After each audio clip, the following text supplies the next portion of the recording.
Hi, and welcome to another edition of Leading and Growing Your Real Estate Business. Coach James Short here, aka Shorty, and welcome to another edition. A lot of the times we have on this show, maybe sales agents or property managers or business owners, but the important people that really hold it all together. Oh, this is why I'm so excited to have our next guest on the show today, Jacinta Mcdonald. Now, Jacinta started her marketing career in real estate in 2004 and joined LJ Hooker in 2017, bringing with her a wealth of experience. Just 1 year later, Jacinta was inducted into the LJ Hooker Captains Club, which places her amongst the best administrators within the LJ Hooker network. She loves to learn and teach, which is important in a world where everything is rapidly changing, and I'm looking forward to unpacking this a little bit more with her. She often holds one-on-one sessions with the team to make sure no one falls behind, which is so important, because so often we, the tech and everything else behind is just go, go, go. And, particularly the PMs or sales agents, it's like, and they go back to old school. And then therefore there's a mismatch in technology.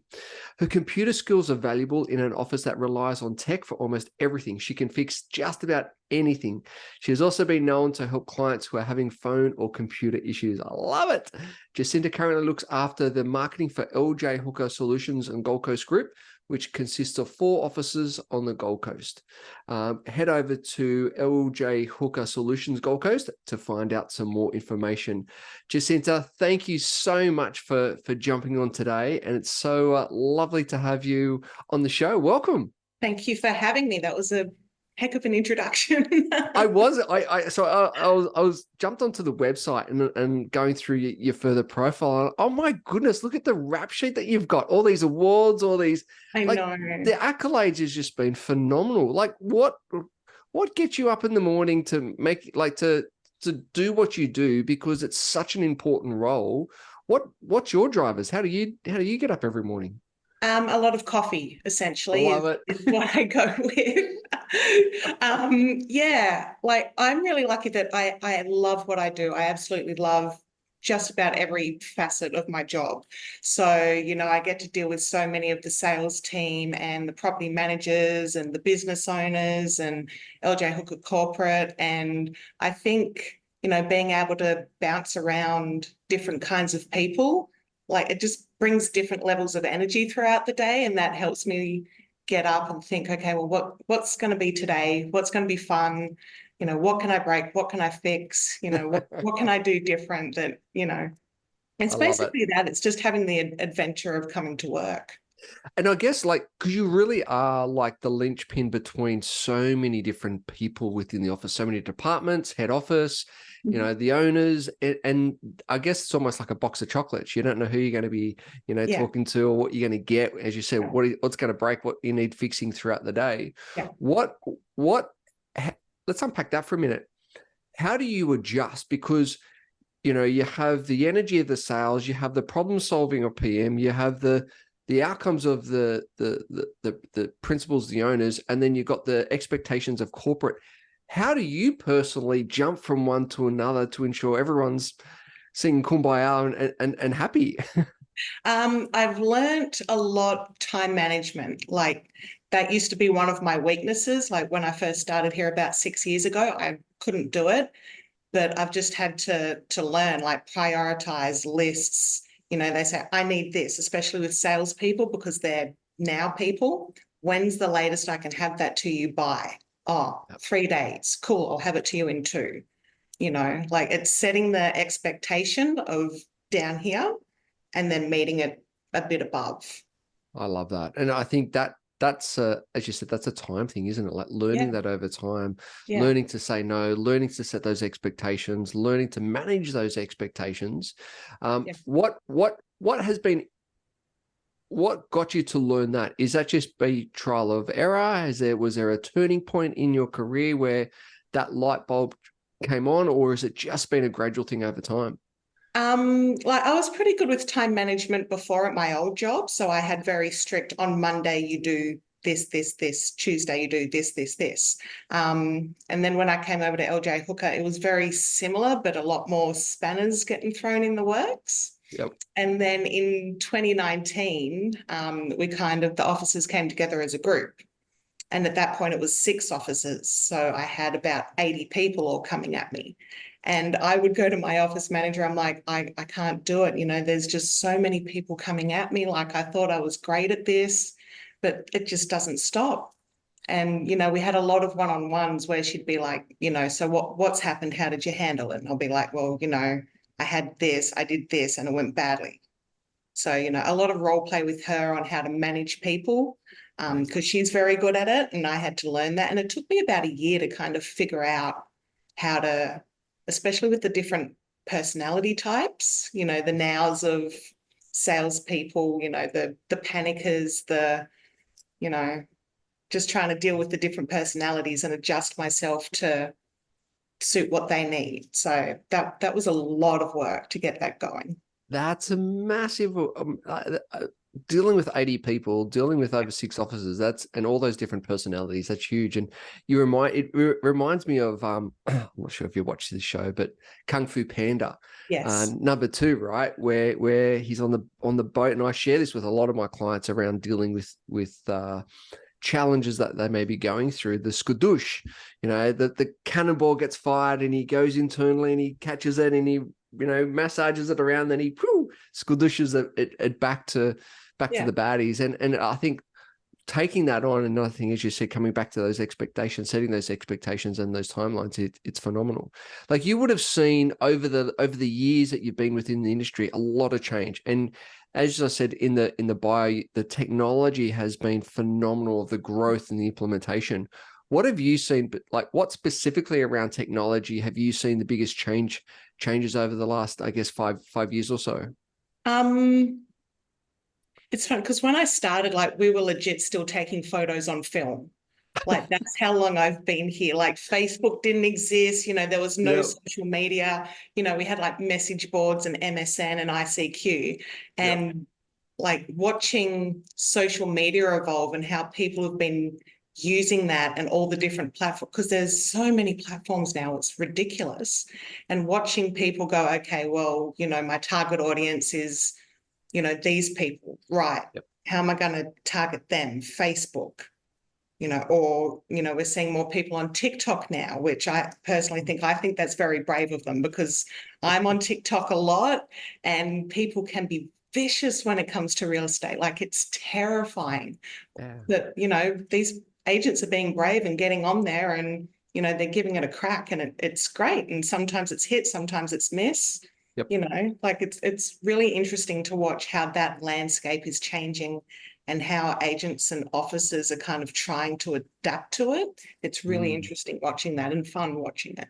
Where do you see it going with it? Like, because as you said, there are so many different platforms and they're all great, but there are so many of them. Where do you see it, say, over the next few years around the tech space and efficiency and making sure everyone's using it effectively? Where do you see it going? I think a lot of like marketing agencies, and you see a lot of them now, I think they're going to become a very big business, because unless salespeople are tech savvy and good with their time, they're going to fall behind really, really quickly. There's some agents that I see around the place and they'll literally just walk around with their phone and do the thing and upload it while they do their open homes. And I think that's amazing. And then I've got other agents that I'm like, come on, we're going to schedule a time and we're going to film. And they're like, yes, darling, no, it's fine. We don't need that. And, those are the people that I worry about, because it's like, you're missing out all these people, even the older people who are just on Facebook, when you're scrolling, they prioritize videos. So, I think a lot of that's going to change very quickly. It's going to be very video based, like even more so than now. I think stuff like Twitter or X is probably I reckon that's going to die down a little bit, because that's just like shouting in a crowded room. Like, I hate very much so. It's awful. It's awful. I rage quit it about 10 years ago and I haven't looked back. Yep. So true. And I think that's right. Like the whole video component of the shorter videos, but then more of it. So, it could be one long video, but broken up into shorter pieces because, as you said, it's a crowded room, social media in itself, and even the market, and there's so many different messages being hit every second of the day. It's like, how do you stand out in front of that noisy market? What about in relations to, like, technology obviously is a big piece, but what do you think the industry in itself is heading? Do you see more regulation? Do you see more compliance? Do you see like offices merging? Because obviously you've seen some changes like up on the Gold Coast over the years. Do you see more offices coming together to band together for greater buying capacity? What do you see? Any other trends or changes in the industry coming up as well? I definitely think that, like the mega offices, as you said, are going to become more of a thing. I think, and it's really sad, like boutique agencies, like I hope that because I love boutique agencies, like I don't want to see them get shoved out by these major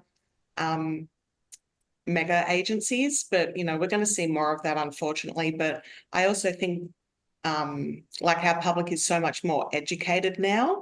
I think them being more educated is really going to push agents to kind of figure out how they fit into that. Because, we're customer service based. And if we've got people, they already know in theory what their house is worth, where they need to market, what are we going to bring to the table? Yeah, very true. Very true. And as we're coming towards the end of the year and we start to set up 2024, what's the process do you go through personally for your own goals or for the office goals? Is there a way that you guys or you personally strategize, all right, what's coming up, or do you do something as the office, or do you do both? How do you map out your goals and strategy? So basically at the end of the year, we do the clean slate. So, we figure out, what have we missed during the year, compliancy, best practice, what stuff on our to-do lists day to day didn't we do? And we kind of like put all them in a list and go, right, do we need that? Can we make that better? Why didn't we do it? La, la, la. So, we'll also go through all of our CRMs and look at every single letter, every single email, every single SMS and go, right, what can we do better to make it better and make ourselves stand out? So it's just like a big flushing, detox, start fresh for the new year, set a couple of small goals and see how we go. I love that because so often you hear, oh, I'm going to do this project and then we're going to that project, rather than review where things are at and go, well, how do we tweak it, right? Rather than creating something new, because so many people love the shiny objects. Yes. How do we improve or better what we've already got? If we keep on working on that, gosh, it'd be absolutely phenomenal. Yeah, that's great. That's great. And then looking at what's exciting for you coming up, is there any, in the new year, is there anything personally that you're excited for? Anything about the office that you're excited for coming into 2024? I don't know. Like I'm one of those people, like I like the clean start, you have your break over Christmas and just kind of reevaluate everything. But I'm trying to think, like I don't really have too much on the horizon because I like to fly by the seat of my pants. So, we've got a couple of things that'll be coming along, tech stuff, onboarding, expanding on what we've got. But we're also going to get back to basics and, like we're going to do a massive training session with the agents and be like, what platforms are you using? Why aren't you using it? Are you afraid of it? And how can I help? So that's going to probably be the first 2 months, just like a big retrain, seeing where people are at and seeing how I can help them, start on the best foot. Love it. That's awesome. That's so good. So part of the show is that we have a bunch of questions, our 60-second quick quiz to find out a little bit more about our guests. Are you happy to play? Absolutely. Cool. All right. Let's go. What's your favorite movie? Either Terminator 2 Judgment Day or Captain America the Winter Soldier. I love it. All right, cool. What favorite food? Spaghetti bolognese. Ooh, yum. Favorite holiday destination? Port Douglas or Cairns. Oh, beautiful. Even hotter up there, isn't it? So, do you have a morning routine? A lot of coffee and then a long drive to work. I've got a 45-minute commute. Got it. Okay, cool. What about an evening routine? I put on very loud music on the way home and scream my guts out so that by the time I get home, I'm nice and calm and ready to have time with my family and my little girl. Oh, what a great strategy. I love that. I'm going to put that in the notes. Thank you for that. Do you have a most embarrassing moment? I do. Oh my gosh. I am a big wrestling fan, and I met my favorite wrestler, Mick Foley, and I had my arm strapped up because the doctors didn't know what was wrong with it. So I had like a big brace on, and I said to him, I'm sorry, I can't shake your hand. And he's like, oh, what happened? I'm like, well, Dad says I've got wanker's cramp. And like I died. I died. I love But it. I got a hug at the end of it. So it was okay. I got a hug. There you go. Silver lining. There's a silver lining. Oh, that's so good. That's so good. Are you still a wrestling fan? I'm a massive wrestling fan. Massive. I just listened to the podcast with Joe Rogan and The Rock. Oh, yes. Oh, and I'm a big Rock fan, and he was sharing his story about his early wrestling days, and it's like, oh my gosh, what a journey, what an industry. Phenomenal, phenomenal. Oh, I love it. All right, cool. Back to it. If you could choose 5 inspirational people to have dinner with, who would they be? They could be dead or alive. Okay. Taylor Swift, Gerard Way, Winston Churchill, Kurt Cobain, Frank Iero. Oh, I love it. What a good mix. Do you have a biggest regret? Selling my townhouse that I bought quite a few years ago because I would have made about $300,000 or $400,000 on it now. Got it. Okay. If you were Prime Minister for the day, what would one thing that you would like to change? I would cut the wages of everyone on the RBA board. Oh, I like it. I like it. I just think someone who's making $1 million a year doesn't have the right to tell us how broke we should be to save the economy. Oh, amen to that. I love it. Best piece of advice. Do you have a best piece of advice? Do what you love and you'll never work a day in your life. Oh, I like that one. I like that one. That's awesome. And so how can the audience follow your story? How can the audience reach out and connect further? What's the best way? I'm on LinkedIn. So if you search me, Jacinta Mcdonald on there, or solutions.ljhooker.com.au, and I'm on there as well. Oh, beautiful. Jacinta, really appreciate your time today and thank you for being on the show. Thank you I think so much. what you do is such an integral, massive importance part of any office of the whole industry. So I just want to say thank you for everything that you do. And thank you for all those incredible people like yourself out there in the industry. Thank you so much. Love being here. It was good fun. Thank you. Awesome.